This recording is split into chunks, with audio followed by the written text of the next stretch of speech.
Hello दोस्तों, मैं खुशी। Please subscribe, like and share my channel.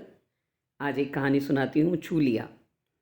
दोस्तों, मैं और परवीन, ये भी मेरी रियल स्टोरी है कॉलेज के दिनों की। मैं और मेरी फ्रेंड परवीन दोनों कॉलेज से आ रहे थे। छोटी छोटी कहानियाँ हैं मेरी जो कि मैं आपको सुनाती हूँ। और हम दोनों जैसे ही कॉलेज से निकले तो हमने एक मूंगफली का थोड़ा सा लिफाफा ले लिया और खाते खाते आ रहे थे, खूब गप्पे मारते थे। जब हम फ्रेंड्स इकट्ठी होती हैं तो हमें होश भी नहीं होती आगे पीछे क्या हो रहा है। तो चलती रहती थी और मैं बहुत पतली थी। इनफैक्ट मेरा वज़न 40 किलो होगा, 42 किलो होगा। और वो उतनी ही मोटी। दोनों की जोड़ी, मोटी पतलू वाली जोड़ी थी। चलते आ रहे थे ठुमक ठुमक के, आते आते मूंगफली खा रहे हैं और बातें कर रहे हैं और चलते आ रहे थे।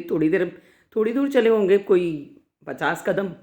तो ऐसा लगा कि पीछे पीछे आ रहा है कोई हमारे।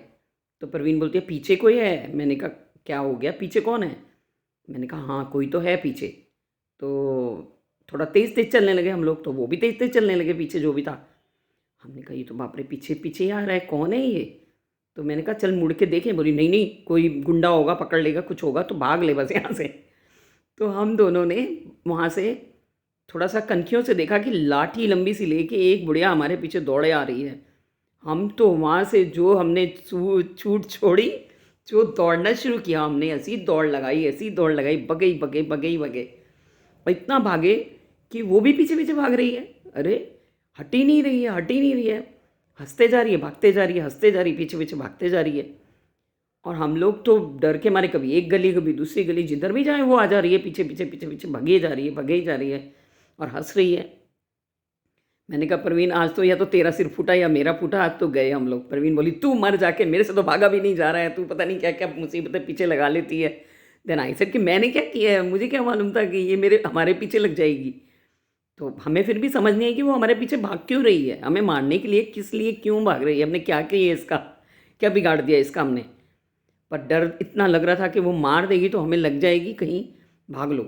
तो हम दोनों भाग रहे 2 किलोमीटर तक भागते रहे। एंड में जाके हम दोनों की सांस फूल गई और हम थक गए बड़ी बुरी तरह से। हमने क्या सोचा कि अब मरना तो है ही, मारेगी तो सही, चल देखते क्या होता है। दीवार की तरफ किया मुंह, दोनों हाथों से मुंह छुपाया और सिर नीचे करके हमने कहा, मारेगी तो पीठ में लगेगा, सर में तो नहीं लगेगा कम से कम। और हम दोनों खड़े हो गए और हाँफते रहे बड़ी ज़ोर ज़ोर से। इतनी देर में वो भी हाँफती हाँफती पीछे आ गई और हमारे पास आकर खड़ी हो गई। खड़ी होके उसने अपना डंडा नीचे फेंका और दोनों को एक एक हाथ लगा के बोलती है, छू लिया। It was surprising for us कि ये क्या था, तू छुपा छुपाई छुआ हमें, पकड़न पकड़ाई खेल रही थी क्या हमारे साथ? तो हमें बड़ी हैरत भी हुई और हम दोनों हाँफते हाँफते पीछे मुड़ के देखा कि ये छू लिया, अरे व्हाट इज़ दिस। तो देखा कि बुढ़िया पागल जैसी लग रही थी, बाल बिखरे हुए थे, कपड़े फटे फुटे थे उसके। तो मैं और परवीन हम दोनों हाँफते-हाँफते भी खूब ज़ोर-ज़ोर से हँसने लगे कि छूने के लिए भाग रही थी तुम हमारे पीछे।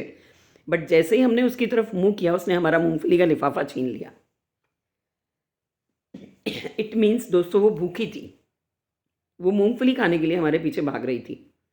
शायद उसको कई दिन से खाना नहीं मिला होगा, पागल समझ के कोई भी नहीं देता होगा। तो दोस्तों, हमने उसको फिर साथ लिया और हम हलवाई की, उसके नाना जी की दुकान पास में ही थी, वहाँ ले गए और उसको खाना-वाना कुछ खिलाया। लेकिन हमें हँसी तो बहुत आ रही थी, हँस भी रहे थे हम लोग उसके ऊपर। लेकिन एक तरफ मन में थोड़ा-सा दुःख भी हुआ कि जो इंसान मानसिक संतुलन खो देता है और उसका परिवार वाले भी उसको बाहर फेंक देते हैं, क्या हम उनकी सहायता नहीं कर सकते? क्या उन्हें कोई सुरक्षित स्थान पर नहीं पहुँचा सकते? पता नहीं ये बेचारी किन कष्टों में गुज़री होगी, भूखी थी, प्यासी थी। उसने खूब छक के वहाँ खाया भी और पिया और फिर हँसती-हँसती चली गई। उसने हमें कोई नुकसान नहीं पहुँचाया। हमें लगता था कि वो मानसिक पागल नहीं, हम मानसिक पागल, हम भग रहे हैं उससे। वो तो खाना लेने के लिए पीछे भाग रही थी। तो दोस्तों, कहने का मतलब ये है कि अगर कोई पीछे आपके भाग रहा है तो ज़रूरी नहीं है कि वो गुंडा बदमाश या कोई आपको नुकसान देने के लिए भाग रहा है। हो सकता है उसको कोई बहुत ज़रूरी ज़रूरत हो, उसको भूखा हो, प्यासा हो या कुछ चाहिए हो, तो थोड़ा रुक कर देख लेना चाहिए। हाँ, अगर लगे कि कुछ नुकसानदायक है तो भग लो, वरना रुक के देख लो कि कहीं छू लिया करने वाले तो नहीं हैं और भूखे तो नहीं हैं कोई। तो दोस्तों, समाज में हमें ऐसे लोगों पर भी ध्यान देना बहुत ज़रूरी है। और तब से मेरे जीवन में एक हो गया था कि मुझे कहीं कोई गरीब भूखा दिखाई देता था, तो मैं ज़रूर उसकी मदद करने के लिए पहुंच जाती थी। और चलिए, क्या पहुंचना, क्या जो मेरे पास होता था मैं दे देती थी। और बस यही है जीवन की कहानी। Thank you, like it.